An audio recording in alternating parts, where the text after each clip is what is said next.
본 발언에 앞서 방청석에 함께해 주시고 계시는 어진샘 노인종합복지관에서 오신 30여 분의 선배 시민 여러분들을 진심으로 환영합니다. 선배 동료 의원 여러분, 그리고 관계 공무원 여러분, 선배 시민은 아십니까?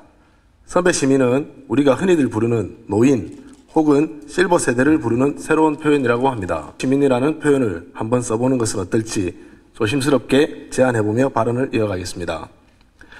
요 며칠 사이 길거리에 붕어빵을 판매하시는 어머님의 손놀림이 많이 바빠졌습니다. 어느덧 겨울인가 봅니다. 기획행정위원회 반여 2동 3동 재송동 지역구의 김삼수 의원입니다. 지난 11월 6일 국토부는 부산의 마지막 남은 해운대, 수영, 동래구의 부동산 조정지역을 해제하였습니다. 얼어붙은 부동산 경기가 조금이나마 활력을 찾기를 기대해봅니다.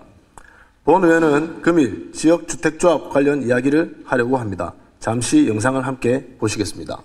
업무 대행업체는 조합 설립 인가를 지난 2월 스스로 취하하는 등 아파트 단지 조성 사업은 진행된 게 없다는 게 조합원들의 주장입니다. 결국 조합원들은 대행사 대표 등 15명을 검찰에 고소했습니다. 지역주택조합은 서민들이 내 집 마련을 위해 많이 이용하는 하나의 방법입니다.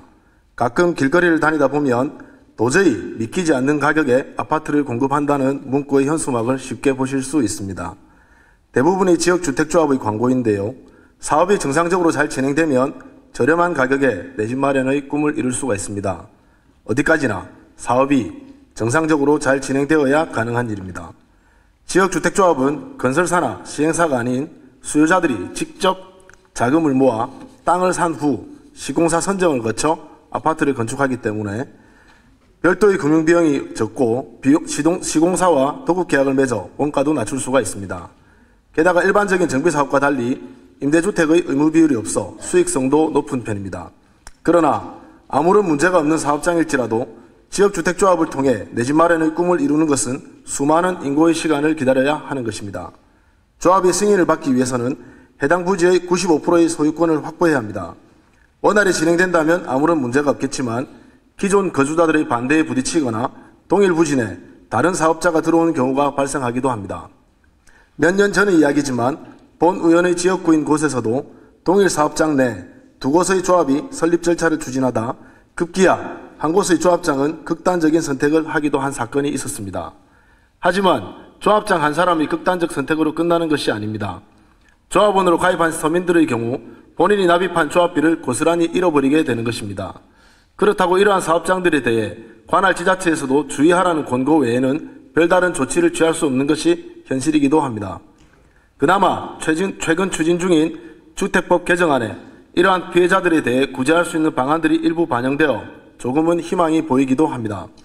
이에 부산시에서도 이들 피해자들을 위한 법률 상담과 심리치료, 내 집 마련 교육 등을 실시할 수 있도록 제도적 장치를 마련해 줄 것을 당부드립니다. 이제 며칠 있으면 부산에서 한아세안 정상회의와 제1차 한메콩 정상회의가 개최됩니다.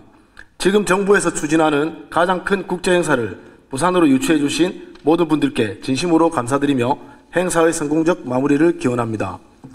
본격적인 겨울이 되었습니다. 350만 시민들의 시린 손을 맞잡고 따뜻한 겨울을 날 수 있기를 기도하며 이상 발언 마치겠습니다. 고맙습니다.